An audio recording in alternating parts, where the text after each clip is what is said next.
네, 오늘 본문 말씀은 이제 예수님이 십자가에 이제 17일이 부활주일이죠. 다음 주가 종려주일이고 순환주일인데 예수님이 십자가에 처형당하시기 전에 죽음을 당하시기 전에 베다니에 죽었던 나사로를 살렸고 그 살린 것을 너무너무 축하하고 감사하는 잔치 자리에 있었던 일의 기록입니다. 이 본문은 제가 기억하기로는 여러분들이 혹시 알지 모르겠지만 이 한국에 여전도회라는 거 있지 않습니까? 여전도회 헌신예배 단골 본문이죠. 여전도회 헌신예배 단골 본문이죠. 이 여전도회 헌신예배 이 단골 이 본문을 피해갈 수가 없는 거죠. 알버트에게는 나중에 보미가 잘 설명을 해주면 좋겠습니다. 이게 무슨 얘기인지.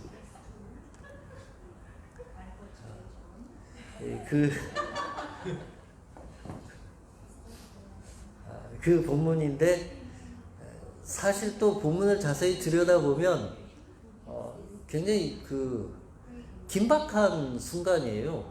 이 본문이 그 베다니 벳박에나 베다니나 같은 동네인데 저기서 일어난 사건인데 걸어서는 한 36분 정도 나와요. 굉장히 가까운 거리죠. 예루살렘 성전까지.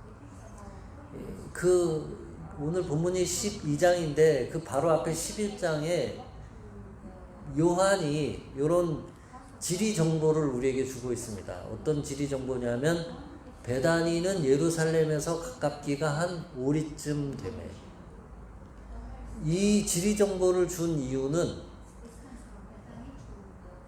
죽은 나사로를 살린 사건이 예수님의 죽음의 사건과 어떤 관계가 있냐 하는 거를 요한이 대놓고 말하지는 않지만 뭔가 아이디어를 주고 있는데 그 아이디어는 무엇인가 하면 예수님이 십자가에 죽게 된 사건을 격발하는 그 트리거가 되는 사건이 바로 죽은 나사로를 살린 사건이라고 하는 요한의 해석이고 설명이에요. 오늘 이 본문의 앞에 11장 끝에 보면은 어떻게 기록되어 있냐면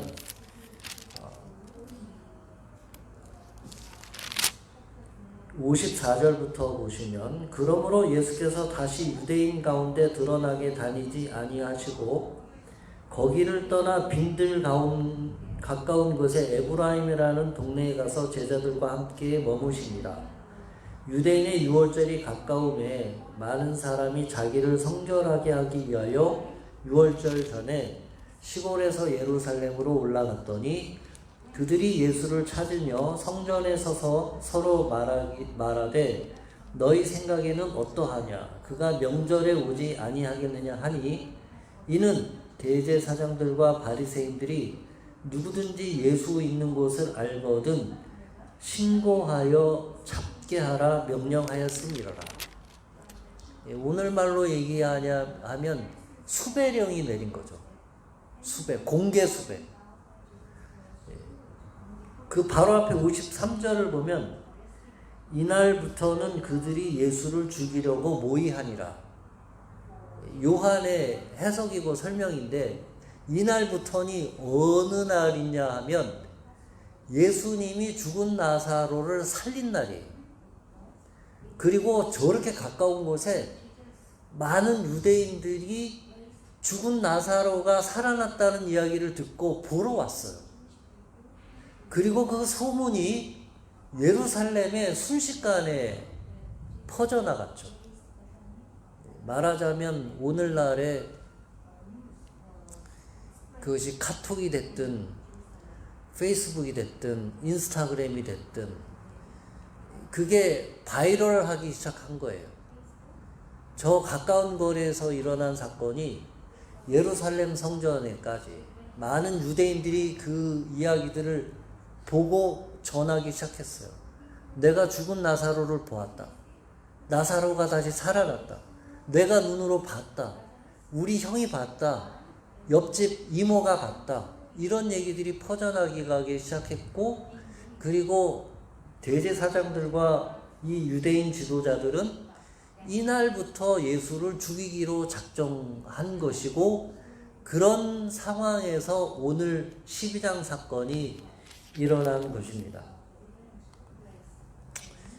마리아가 지극히 비싼 향유 곧 순전한 나드 한 근을 가져다가 예수의 발에 붓고 자기 머리털로 그의 발을 닦으니 향유 냄새가 집에 가득하더라.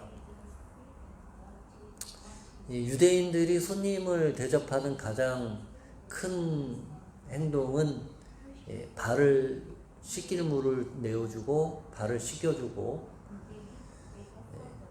그리고 발을 닦아주는 것인데, 마리아가 향유를 한 근을 붓고 자기 머리털로 예수님의 발을 닦아주었습니다. 향유 냄새가 집에 가득하더라. 혹시 여러분 실수로 향수 같은 거 바닥에 떨어뜨려서 깨뜨려 보신 적이 있으신지 모르겠습니다. 그 조그만 거 하나 깨뜨리면 온 집안에 그 향수 냄새가 가득하고 오래 갑니다. 여러 날 갑니다. 그런데 저걸 저렇게 다 부었으니 그 냄새가 아마 집 바깥으로 다 퍼져 나갔을 거예요. 그런데 거기에 대해서 유다가 문제 제기를 하고 나왔습니다. 제자 중 하나가 예수를 잡아줄 가룟 유다가 말하되 이 향유를 어찌하여 300데나리온에 팔아 가난한 자들에게 주지 아니하였느냐 하니, 이렇게 말하면 가난한 자들을 생각함이 아니요 그는 도둑이라 돈꾀를 맞고 거기 넘는 것을 훔쳐가미러라. 요 6절은 요한의 설명이 붙은 거예요. 근데 요한의 설명을 빼고 그 당시의 상황을 보면 모두 다 놀란 상황이에요.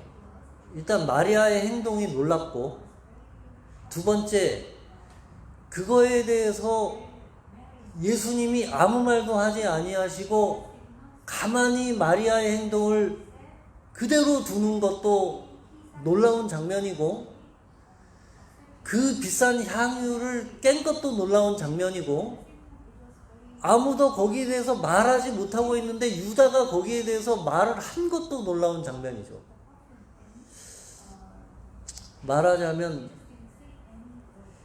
순간 어느 누구도 이 상황을 어떻게 해석하고 어떻게 정리해야 할지 모르는 그런 상황이죠. 누가 무슨 얘기를 저때 하겠습니까? 누가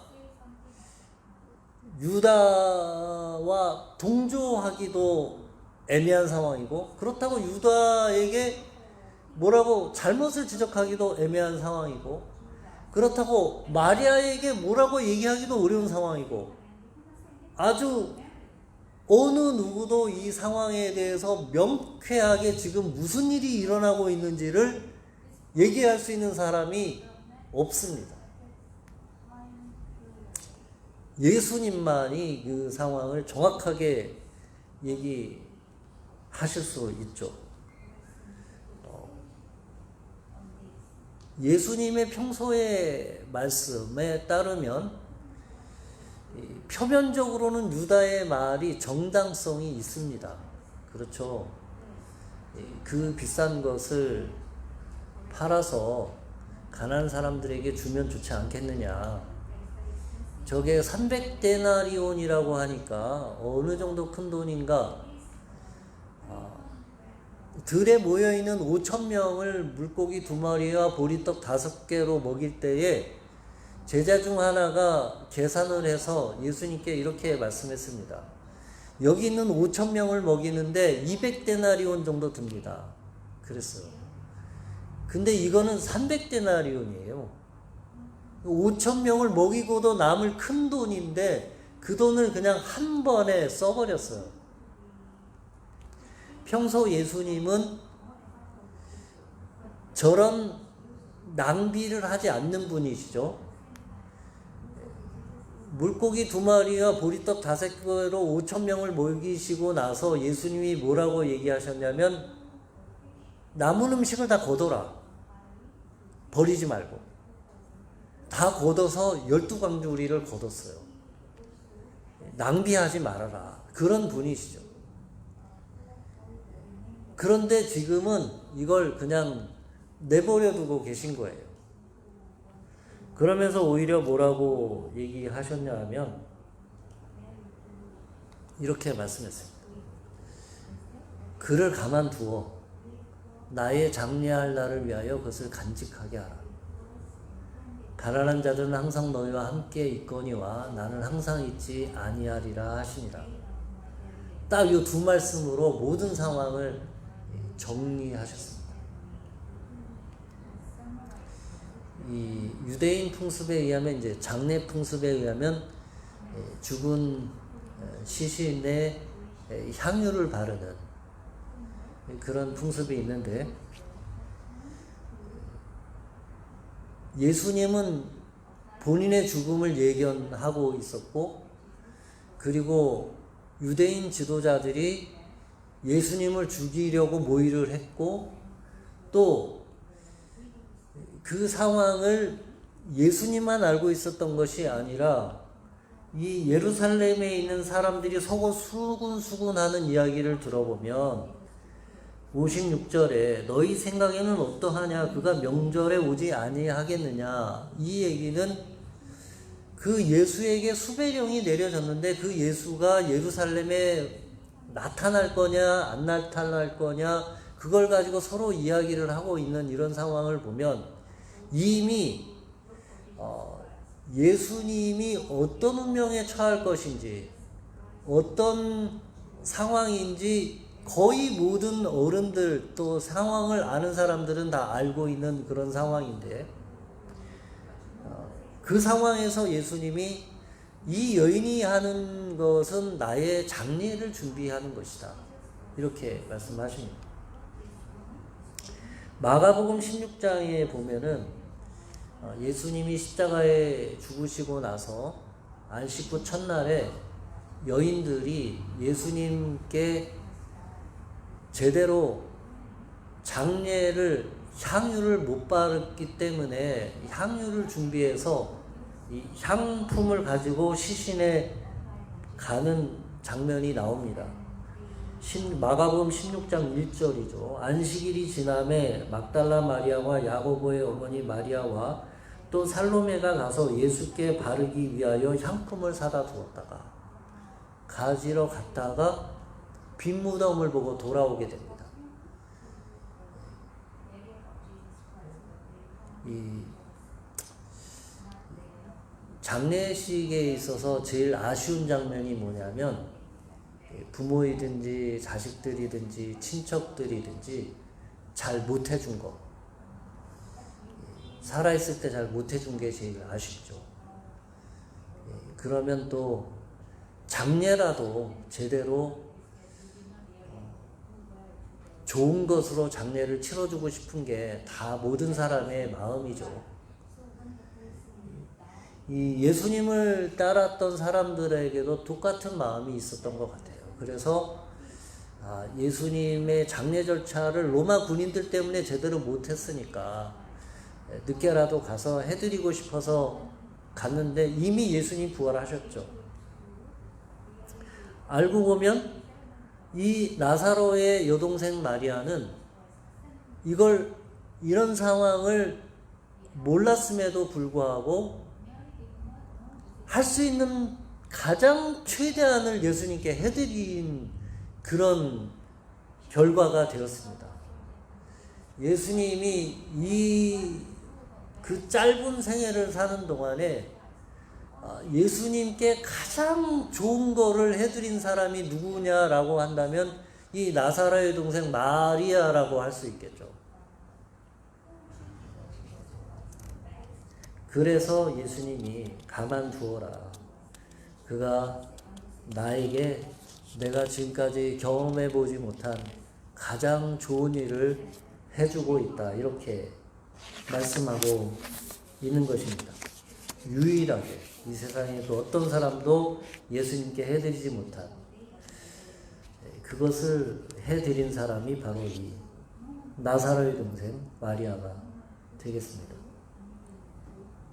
예수님은 그 향유 냄새를 만끽하셨을 거예요. 야, 향기롭구나. 야, 향기롭구나. 이렇게 향기롭구나. 그런데 유다는 그 향기를 맡았을까요? 유다는 그 향기를 맡을 수 있었을까요? 설령 그 향기가 유다의 후가친경을 자극했다 하더라도 유다는 그 향기를 기뻐하며 즐거워했을까요? 아니죠. 이 사람의 감각이라는 게 굉장히 희한하고 요사스러운 것이 물리적으로 이 뇌에 그런 신경작용과 물리적인 작용이 있다 하더라도 이 뇌가 어떤 다른 생각을 하거나 어떤 다른 거에 가려지면 그 냄새를 못 맡거나 혹은 너무 집중되면 다른 감각이 없어지는 그런 게 이 사람의 감각이죠. 아마도 유다는 그 온 방 안에 퍼진 향기와 집 밖으로 퍼져나가는 그 향기를 못 맡았을 것 같아요. 왜냐하면 그는 너무 다른 생각에 지배당했기 때문에. 어떤 생각에 지배당했냐면 그 도적과 강도 같은 마음에 지배당했기 때문에 그 향기를 맡지 못했을 거예요. 거기에 대해서 예수님이 이렇게 대답을 했습니다. 신명기 15장 7절을 가지고 대답을 하셨어요. 이 11장이 정확하게 이제 예수님이 하신 말씀하고 일치하는데 11절 보면 땅에는 언제든지 가난한 자가 그치지 아니하겠으므로 내가 내게 명령하여 이르노니 너는 반드시 내 땅 안에 내 형제 중 곤란한 자와 궁핍한 자에게 내 손을 펼지니라. 요 신명기 말씀을 예수님이 인용을 하면서 유다에게 혹은 그 자리에 있는 다른 제자들에게 혹은 유다에 동조하는 사람들에게 이 대답을 하셨어요. 이 11절 앞에 본문까지 같이 읽어보시면 내 하나님 여호와께서 내게 주신 땅 어느 성읍에서든지 가난한 형제가 너와 함께 거주하거든 그 가난한 형제에게 내 마음을 완악하게 하지 말며 내 손을 움켜쥐지 말고 반드시 내 손을 그에게 펴서 그에게 필요한 대로 쓸 것을 넉넉히 부어주라. 예수님이 이 말씀을 하신 것은 예수님의 평소의 가르침과 지금의 내 생각이 전혀 달라진 것이 없다. 다만 달라진 것이 있다면 이 가난한 사람들과 가난의 문제와 빈곤의 문제들은 이 불완전한 세계 속에서 언제든지 있을 것이고 그 사람들에게 넉넉히 손을 펴서 도움을 주어야 할 것은 맞지만 지금 이 특별한 상황 속에서 이제 내가 내 죽음을 앞에 두고 있는 상황 속에서 이 여인은 나에게 지금까지 내가 누려보지 못한 가장 좋은 것을 해주고 있는 것이다. 그런 말씀을 하고 있는 것이죠. 여기 가난한 사람들에 대한 예수님의 마음은 변치 않죠. 또 여기 가난한 사람들에 대한 마음은 약한 사람들, 연약한 사람들, 여성들, 또 장애인들, 또 노인분들, 그리고 힘이 없는 어린아이들, 그들을 보살피고 살피는 하나님의 마음, 예수님의 마음이 그대로 담겨져 있는 말씀이에요. 이 말씀을 보면서 이 가룟 유다가 했던 이야기, 이 비싼 걸 팔아서 가난한 사람들에게 주면 좋지 않겠느냐, 표면적으로는 틀린 말이 하나도 없어요. 그런데 그 말을 하는 동기와 그 마음 자세가 옳지 않다. 최근에 한국의 장애인들이 지하철에서 시위를 하잖아요. 또 장애인들이 여러분이 벌써 죽었잖아요. 그걸 가지고 왜 문명적으로, 상식적으로, 합법적으로 시위를 하지 않냐, 왜 사람들의 불편을 볼모 잡아서 그렇게 하느냐. 더 염려스러운 거는 옛날에는 그런 시위를 하고 하면 사람들이 대놓고 비난하거나 비판하거나 조롱하진 않았어요.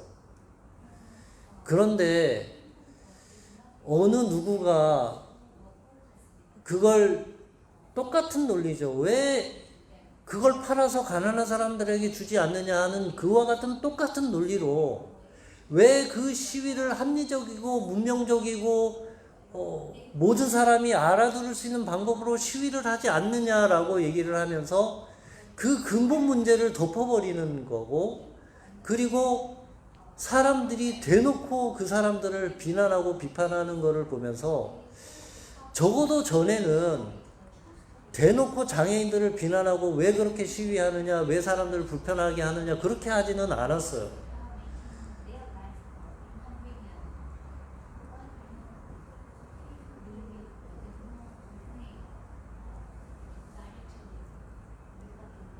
진작에 얘기를 들었으면 그 사람들이 그렇게까지 하지 않았을 거예요.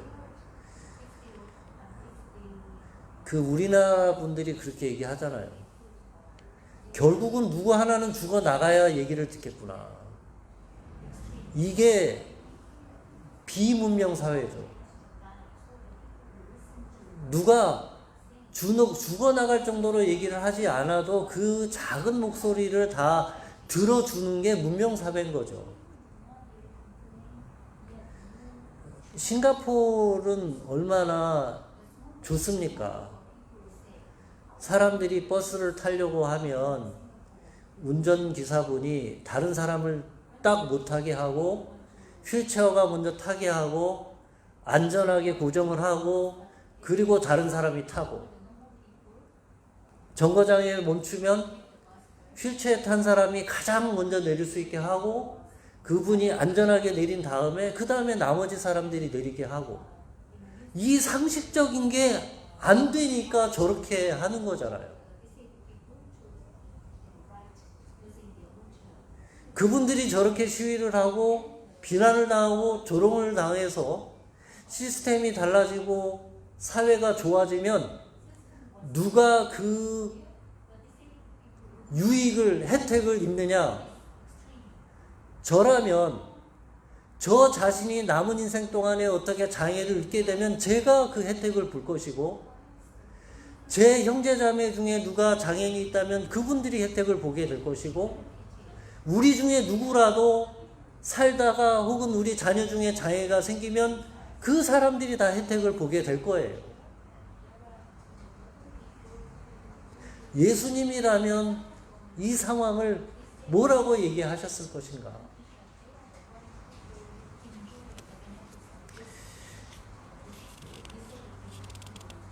그런 논리로 이 비싼 것을 팔아서 가난한 자들에게 주면 좋지 않겠느냐, 그런 똑같은 논리로 예수님의 가르침을 왜곡하려 한 거죠. 이 유다가. 이 유다는 온 집안에 퍼진 향기보다 그 향유의 값어치가 얼마나 될 건가를 계산을 하느라고 그 향기를 맡지 못한 거예요. 계산이 빠르죠.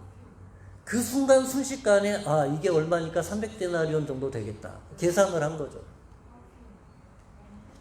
그 계산을 하니까 예수님께 감사한 마음도 없고 이 마리아의 마음도 잃지 못한 거죠. 내게 가장 귀한 거를 예수님께 드리면 좋겠다 하는 마음을 느끼지도 못하고, 그리고 그 향기가 얼마나 아름다운지도 느끼지도 못하고, 마리아는 예수님께 감사한 마음이 너무 커서, 죽은 오라버니를 살린 그 감사함이 너무 커서 그것을 주체할 수가 없어서, 그래서 가지가 가지고 있는 가장 값비싼 것, 그렇지만 예수님께 드리기에는 너무너무 하찮은 거라고 느껴진 그것을 예수님께 드린 것입니다. 그래서 예수님이 이렇게 말씀하고 있습니다. 마가복음 14장 6절인데요. 예수께서 이르시되 가만두라, 너희가 어찌하여 그를 괴롭게 하느냐, 그가 내게 좋은 일을 하였느니라. 가난한 자들은 항상 너희와 함께 있으니 아무 때라도 원하는 대로 도울 수 있거니와 나는 너희와 함께 항상 있지 아니하니라. 그는 힘을 다하여 내 몸에 향유를 부어 내 장례를 미리 준비하였느니라. 내가 진실로 너희에게 이르노니 온 천하에 어디서든지 복음이 전파되는 곳에는 이 여자가 행한 일도 말하여 그를 기억하리라 하십니다. 이 마리아의 행동이 마태, 마가, 누가, 요한 4복음서에 모두 기록이 되어 있습니다. 이 말씀을 읽는데 뭐가 생각이 나냐면, 어머님은 짜장면이 싫다고 하셨어. 그게 생각이 났어. 그거죠. 예수님은 그거 팔아서 가난한 사람들한테 주는 것도 좋아하실 거야. 예수님은 짜장면이 싫다고 하실 거야. 엄마는 짜장면이 싫다고 하실 거야. 엄마들이 짜장면이 싫어서 짜장면이 싫다고 하는 게 아니잖아요. 엄마도 얼마나 먹고 싶어요? 그런데 자식들 주려고 안 드시는 거잖아요. 예수님은 한 번도 본인에게 뭘 해달라고 제자들에게 요구하신 적이 없습니다. 왜냐하면 예수님은 이미 모든 걸 가지신 분이니까. 그런데도 마리아가 자기가 가진 가장 귀한 것을 예수님께 드리니 딱 요때만큼은 그것을 허락하시는,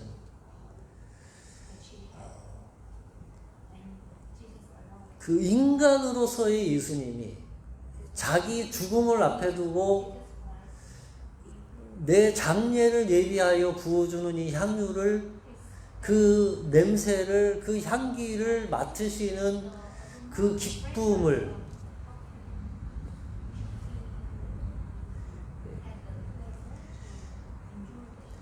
내가 예수님께 드릴 수 있는 가장 귀한 것이, 좋은 것이 무엇일까? 생각해 보니까 없어요.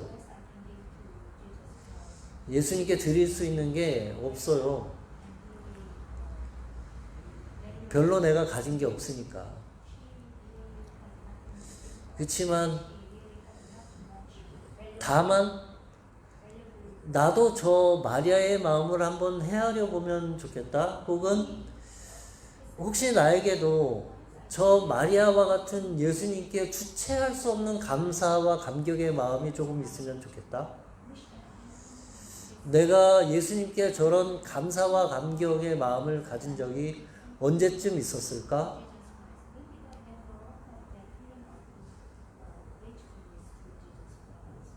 내가 드릴 수 있는 게 뭐가 있을까? 그러다가 또 드는 생각이, 나한테 네가 뭘 해서 뭘 얼마나 해줄 수 있겠냐, 네가.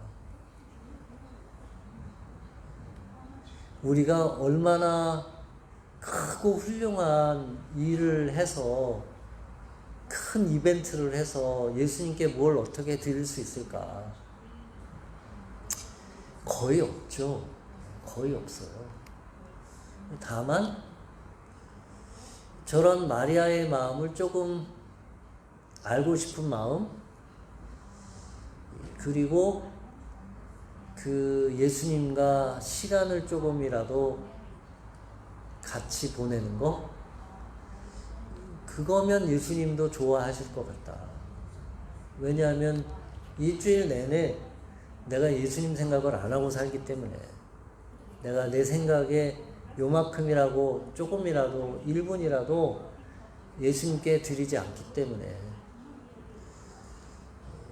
예수님과 같이 예수님께 시간을 집중해서 내 휴대폰도 다 끊고, 생각도 끊고, 걱정도 끊고, 다만 몇십 초라도 예수님께 집중하는 시간을 하루에 얼마만이라도 그렇게 예수님께 드리면 예수님이 기뻐하시지 않겠나? 예수님이 내 드리는 그 시간을 향기롭게 맡으시지 않겠나? 그렇게 되면 좋겠습니다. 기도하겠습니다. 사랑이 많으신 하나님, 참 우리가 주님께 드릴 것이 별로 없습니다.